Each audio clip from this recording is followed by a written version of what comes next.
بنی اسرائیل میں ایک عابد تھا جس کا نام جریج تھا۔ اس نے عبادت کرنے کے لیے ایک عبادت خانہ تعمیر کیا ہوا تھا۔ ایک دن وہ نماز پڑھ رہا تھا کہ اس کی ماں نے آ کر اسے آواز دی، اے جریج مجھ سے کلام کرو۔ مگر جریج نماز پڑھتا رہا اور دل ہی دل میں سوچا کہ اے اللہ، ایک طرف میری نماز ہے اور دوسری طرف میری ماں ہے، اب میں کیا کروں؟ نماز پڑھتا رہوں یا ماں کی سنوں؟ پھر وہ نماز میں مصروف رہا۔ ماں نے جب دیکھا کہ جریج نماز میں لگا ہوا ہے اور میری طرف توجہ ہی نہیں کر رہا تو وہ چلی گئی۔ جب دوسرا دن ہوا تو ماں پھر آئی۔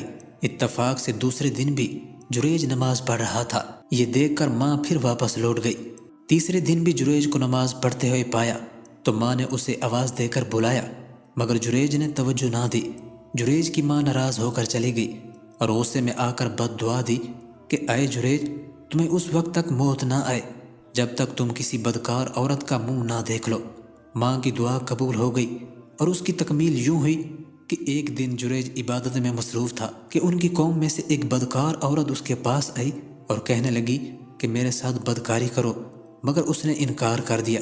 پھر وہ عورت واپس چلی گئی اور ایک چرواہے سے جا کر اپنی خواہش کی تکمیل کروا لی، جس سے وہ حاملہ ہو گئی۔ جب اس نے بچہ جنا تو قوم نے پوچھا کہ یہ بچہ کس کا ہے؟ اس عورت نے جریج کا نام لگا دیا۔ لوگوں نے غصے میں آ کر اس عابد کو بہت مارا اور اس کے عبادت خانے کو بھی گرا دیا۔ جریج نے پوچھا، بھائیو کیا بات ہے؟ تم میرے ساتھ ایسا کیوں کر رہے ہو؟ مجھے کیوں مار رہے ہو؟